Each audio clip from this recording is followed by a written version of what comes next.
All right, hello everybody. It is Chris here. I'm super excited. I got a special guest with me, Cristina Tzintzún, who is a coming from us from the beautiful state of Texas. I am here in the lovely state of Ohio, where it is freezing. But you know all about that, don't you? As a former Ohioan, Christina, how are you doing today? That's why I don't live there. Is it? I don't, I'm like a plant. I need year-round sunshine. It was 70 degrees outside today, and I was riding my bike. It was lovely. It was not. I think we had a high of like 36 today in the morning. It was lovely, and now I don't even know what it is. But I tell you what, as I get older, I definitely see the appeal of moving somewhere warmer. These winters are becoming increasingly unacceptable. But I wanted to have you on, long time high school friend. But you are also involved in a lot of the stuff going on in Texas. We had talked a couple weeks ago when the gerrymandering stuff in Texas was kind of popping off, and we were going to try to do something and have a conversation, but we weren't able to. But I actually think it worked out better because now the courts have kind of done their part, and it seemed like for a bit it was going to be paused, and then it became unpaused. And so I'm kind of curious of your take on gerrymandering, where Texas is sort of the snowball that started this whole process. Um, and so I'm curious your take on where it's at, where you think it's going, and what impact it's going to have on the 2026 elections. Of note, you are also a previous U.S. Senate candidate. I'm running for the U.S. Senate for the 2026 election. So small world, but yeah, I'm curious your thoughts. Yeah, and just so folks don't know, Chris has always cared very deeply about many issues. He and I also started our high school's first recycling program We did. back in the early We did. 90s, crushed cans every single day after school. So that was one of the very fun activities we did. Ahead of our time. Yeah, ahead of our time. Yeah, we did a lot of the was it Food Not Bombs and a few So, other things that we participated in our younger years. yeah. Questioning why we spend more on foreign wars than we do on feeding and housing people at home. Big Hmm. question. So I think what people should know about the really terrible decision about the Supreme Court, obviously people understand, I think that impacts 5 congressional seats here in Texas as the count that Trump tries to add up to um, stall, right, what is likely inevitable if we didn't have gerrymandering, which is they would lose the House and there would be serious investigations into all of the criminal misdeeds of the Trump administration. Yeah, Texas. that's the big thing. Just for folks that don't know, this whole sort of gerrymandering process. Not that maps had not been gerrymandered previous to this, but this whole snowball effect started with their attempt to, I guess, read the tea leaves. The Republicans to read the tea leaves that the 2026 election is not looking great, and so if they could carve up 5 additional seats in Texas, maybe grab a couple more in some of these other states, that would at least allow them to maintain a small majority in the House. Yeah, and I mean, I think that the reason Texas was called upon, not only because we're a huge state, right? We're close to 30 million folks, 36 congressional seats. So we were called upon, but also because Texas really has a history and a present practice of rigging the rules in Republicans' favor in the state. And so Trump knew he could call upon Texas and they would be happy to do that. What people have to understand about Texas is that we have some of the lowest voter turnout in the country. Real democracy, I always say, has been a threat to those in positions of power, that our country has never been perfect, but that democracy, when we became founded as a democracy, that was a radical idea that even only white landowning men could vote, and that there wouldn't be a king. And in Texas, they are happy not to win with a majority of voter participation. They're happy to win with a minority of voter participation. So that includes making it really hard to win gerrymandered. Texas House is super gerrymandered. Our population does not match or look like our representation. We are, I hate the term, but a minority majority state, because it's funny, when you're the majority, you still get called the minority. Sure. So people of color make up the majority of the population. They tend to vote Democratic.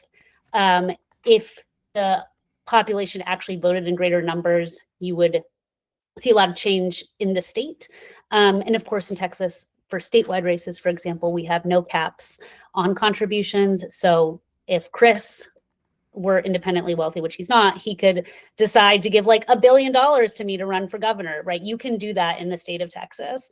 And whatever problems we have at the federal level, which we have many, I believe we do have legalized corruption in this country where candidates can just be funded and super PACs can outweigh individuals' voice. But in Texas, it is the wild, wild west, and it's the worst place in the country for just a lack of voter protections, a lack of voter participation, and a government that is hell-bent on keeping it that way. Yeah. I know Texas is often, even when we were in the quote unquote green room, we were talking about some of the things that was going on in regards to it. But as far as the gerrymandering goes, I think there's a lot of layers to this, and we don't have time to kind of dig into all of them. But one of the things that I found kind of interesting, and one of the reasons I wanted to talk to you because you're involved in this, is that I think, and correct me if I'm wrong here, that I think a lot of the Republicans thought that after 2024, with sort of the large uptick in Latino voters going towards Trump, that this gerrymandering would allow them to, I guess, clean sweep a lot of these districts. But recently, within the past couple of months, the Latino support for Trump has just completely crashed. Yeah. So is there, one, I guess, was this a good strategy to begin with? And two, is it possible that this might backfire on the Republicans in a way that was probably pretty obvious, but at this point is too late to stop? Yeah, and I think that's some of the fear right now. They've been very surgical about the maps that they've created. Anybody that says that like Republicans are stupid is, I think, it's wishful thinking, right? There are some terrible incompetent folks, but there's also some really smart folks, and so they've been really surgical about the maps they've created. But they also did that around the Latino vote because we are a majority people of color. It's hard to craft maps at this point that don't include big swaths of population that you would want to exclude, that you can't count on. Now, the Latino vote, the last few election cycles did start to trend more towards Republican, but it's still majority Democratic. What I've said to people is, look, as the Latino population, like a portion of the electorate is up for grabs. And whoever connects with them, especially around the economy, we're the ethnic group that is least likely to go to college in this country, the most likely to die on the job, the least likely to have health care. And in Texas and across the country, the most likely to make under $15 an hour. So who speaks to our economic pain will win our vote. And I think that Democrats that want to complain, I get really annoyed, I get fired up about this. Like, I get very annoyed when they get upset that a portion of Latinos haven't made up their mind. I'm like, well, what the fuck are you doing to spend time and money on reaching them? If you don't like it, then get off the sidelines and stop bitching and get to work funding the work and doing the work of reaching out to our community. Our community is in deep economic pain and peril. Trump promised them that he was going to deal with that, and they've now seen that it was a total lie. And so to me, the question is, what are Democrats going to do to answer to that pain? And so they could, in long term in the gerrymandering, it's really going to be questionable. They have made some very nice maps for themselves with very unfair field advantage, but it's not for sure that they'll be able to maintain what they've done. Yeah, for sure. I mean, you and I could talk for an hour about the sort of failings for the Democratic Party to reach out to various constituencies. But I guess your thought right now, as we stand, do you think it's unlikely they pick up 5 seats? Do you think they'll pick up 2, 3? I mean, What's your number? I think that they've made maps so they will pick up 5. And if You think so? yeah, and if they've not, they'll pick up 4. And we'll see. Like, I do think we're living in a time period when people are, because we live in a 2-party system, which is very rare for the rest of the world. People are swinging in between Republicans and Democrats because I think people are in deep, deep economic pain, and people want to break the system because they feel broken themselves. And I think that until we address the real economic pain that people are in, and also our form of legalized political corruption in this country, where how candidates are financed, where they feel more beholden to donors than voters, we're going to continue to see swinging, and certain portions of the electorate that are in deep pain looking for a way out for what they're facing. Yeah, totally. I am, you know me, I'm a pretty simple man, and I have had this conversation with many a Democratic establishment person where I'm just like, at some point, sorry, my cat is about to knock my camera over. Uh, but ultimately, at the end of the day, I think you just have to ask the questions of like, why do people feel a certain way? And then really self reflect on, is this a legitimate feeling? And I think in many cases it is. And a lot of people feel right now. I just had a conversation before we got on with another individual, and he was just like, I just don't feel like the Democratic Party is going to be able to pick up the ball and take us where we need to go. And so I think some self reflection would be valuable, but maybe that's a conversation for another day. Also, you have a pretty exciting Senate race going on in Texas.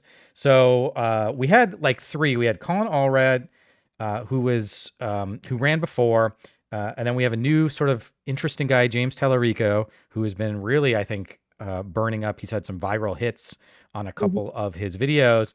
And then, of course, the beloved to some, hated by others, Jasmine Crockett has stepped in. And I believe Colin Allred is officially out. Is that correct?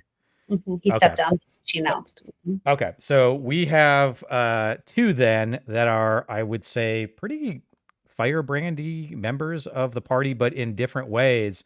And so that's exciting for a state that, I don't know, in the past, 15 years or so, we keep seeing somebody that might finally break the cycle. Somehow Ted Cruz keeps sneaking by, but what are your thoughts on those two potential, I would say probably progressive, or at least progressively minded candidates? Yeah. I mean, I think what's exciting about both of them running and Colin dropping out. Look, Colin ran last time. He underperformed in the state. And I think it really also speaks to running a good, smart campaign. For me, I think the reason they're both progressive, but they're progressive in different ways. What they are is they are authentic to themselves. And I think that's also what voters are looking for someone that I know where you stand and why, and that's clear to me. And with Colin, just quite frankly, it was hard to know where Colin stood. It felt like Colin would go the way the wind blew on whatever issue was in front of him. And ultimately that just didn't speak to voters. And he didn't run a campaign that was very robust in connecting with communities of color in particular. And so there was not a lot of broad support, especially like Democratic voters that are hardcore voters in the state for his go around in the Senate. So it's great that he dropped out, I think. But look, it's a great thing that we're having a competitive primary. I don't know why people freak out about competitive primaries. I think they're good. The data shows they increase voter turnout for the general because you get more people involved. Like James and Jasmine speak to different portions of the electorate, right? I think the big question for me is the Latino vote, because neither of them automatically connect with that community. It's 1 in 4 primary voters in the state are Latino. And I have to, one thing I want to make sure people understand about Texas is that we are the youngest state in the country. We're a majority people of color. We have the largest Black population. Now, that doesn't mean like percentage wise, just means number wise. We have the largest Black population. 40% of the population is Latino. Half of the people turning 18 are Latino in the state. So nobody wins without exciting young voters in Texas and Latino voters. There are simply not enough independent voters or like those the unicorn that people think that they can get out. There's some of them they can move, like Beto did move some white suburban women, but you've got to excite communities of color. You've got to excite young people. You've got to excite low income people. So I'm excited that they're both running. And I think it's great that we actually have progressives that are going to fight, especially on the economy. And it's going to be up to the electorate who they choose. Do they want the person that finds the way forward through really taking a strong stand and fighting, or the person that finds a way forward by building coalitions and believing in love and forgiveness? We'll see. Awesome. I do want to ask you about being up to the voters, because I know voter suppression is also something that is on your list of concerns, but I want to hit on your competitive primary because as somebody who's running in Ohio against Sherrod Brown, it is a competitive primary. However, in Ohio, it is extremely difficult. The Ohio Democratic Party seems to have no interest in new voices and bringing new people on. And I agree with you. I think that it is better for the party. It creates a potential pipeline of new individuals and new voices that even if they don't win, they might be able to come in later on down the road, particularly as we have regularly talked about the age of many of our senators, for example. But it seems very difficult to be able to maintain a strong competitive primary without it also devolving into some kind of nonsense argument. So I guess I'm curious your thoughts on how can we be better, we being sort of the Democratic Party, be better at creating competitive primaries that actually benefit the party, the state, and the country as a whole for like a long term. Yeah, I mean, I'm always like, I wish I had a magical wand to change things. I would definitely support more competitive primaries. I would support having more parties. I think that it makes people feel like they have more choices. I think that's partially why we sometimes have low voter turnout, because people, I do not think there is any moral equivalency between far right and far left in this country. There is no moral equivalency, right? Sure. For the left and right. But I think people sometimes feel like they don't have a choice because the parties both feel captured by corporate interests. And so I think I would want a multi-party system, but I think we've made some headway. When I ran for Senate, the Democratic Senate Committee was inserting itself in my race and supporting more of a corporate Democrat that was their choice, that looked also underperformed and ran a poor campaign and didn't connect with voters of color, which is a constant gripe of mine for Texas. But I think Bernie Sanders also experienced and we all experienced what not having a competitive primary and the party weighing in. And so I think we've made a lot of headway since Bernie ran, but we still have a long way to go where the party takes a step back and allows the voters to pick instead of putting their thumb on the scale and trying to decide for us. Yeah. Again, another thing we could talk an hour about. I don't understand how many times we have to learn the same lesson before we start making meaningful changes. And I think that is one of them where having the quote unquote establishment come in and put their finger on the scale. We're seeing that happen. I'm personally seeing that happen in Ohio, where the rules of the Ohio Democratic Party is that none of the counties are supposed to make endorsements, decisions, provide assistance before the primary. And that's obviously not happening. Like Sherrod Brown is receiving a vast majority of the support, even though that is not what they're supposed to be doing. And in Ohio, you mentioned, in Texas, there's very few swing voters. In Ohio, more than 60% of Ohio registered voters are unaffiliated. They are not a part of a party. And so they are looking for somebody that they can get behind and that they feel in. So wrapping up real fast, one of the things you mentioned is that ultimately it's going to be up to the voters, but is it really up to the voters if everything is being gerrymandered into oblivion? Well, I said for the Senate race. Look, I think elections matter. They matter deeply, right? I think government can be an absolute force for good in people's lives. It can also be a force for a lot of pain, as we're seeing right now with like mass goon squads going out and rounding up families, children, workers, and terrorizing entire communities. But I don't believe that elections are the most important thing we do. Or I don't think they're like the only or the most important thing we do. I think they're the most basic thing we must do to make change, right? Like, I don't think we give up on the electoral process, but I think there's a lot of organizing that has to happen, right? I never put my hope in any single politician or party to make change. I put my hope in ordinary people to make change. And ultimately, we have a lot of things that need to be fixed in this country. I really do believe in the idea that it's not left versus right, that it's top versus bottom, that we are living in a moment of extreme inequality. And so I ultimately do believe like there's no way for them to maintain this level of concentration of wealth without like either a peaceful electoral revolution that they will let happen or a different kind of revolution that comes forward, because it's just not possible to maintain this level of greed and corruption and for people not to rebel. And so which way that rebellion goes, I'm not necessarily going to be able to predict which way that goes. I hope it's a peaceful revolution. But I also believe that the ultra wealthy and the ultra powerful don't give up what they have without us fighting for it.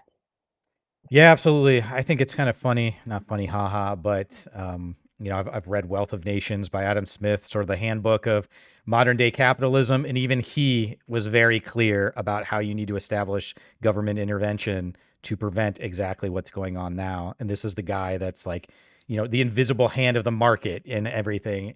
And if he saw it today, would just be like, what are you people doing? I wish I could say they were asleep at the wheel. They're not asleep at the wheel. They're like helping drive the car. You know what I mean? Like Oh, to our absolutely. oblivion. Like this is the plan. We're all just supposed to like, Yeah, believe that we we didn't get anything. here by accident. Like this was an intentional decision by many people over the past 40, 50 years to get us there. So, well, Christina, it's about time for us to wrap up. I always ask, is there any way for people to get a hold of you or follow you that you want to share? On the social media, mostly Instagram, TikTok, and for the boomers out there like my mom, catch me on Facebook. Okay. What would that handle be in order to catch you? It's my name, Cristina Tzintzún.